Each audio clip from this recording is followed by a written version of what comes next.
Hi everyone, this is Lima. Today on Clove and Cumin, we are making some super delicious beef Seekh Kababs. First, let's make the kebab mixture.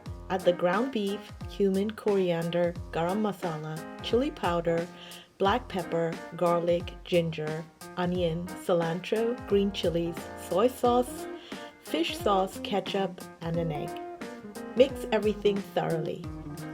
At this point, you can keep the mixture up to 24 hours in the fridge if you like. Once you're ready to make the kebabs, grease your hands with a small amount of oil. It's your guarantee to make sure that the kebab mixture doesn't stick to your hands.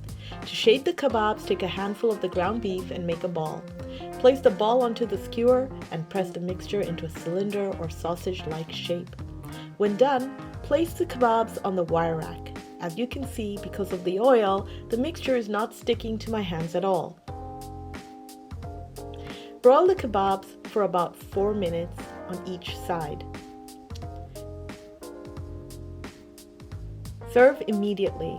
I love eating these delicious, super flavorful Seekh Kababs in a pita, stuffed with salad, pickled onions, and drizzled with tzatziki sauce and nutty tahini sauce. They're also great by themselves.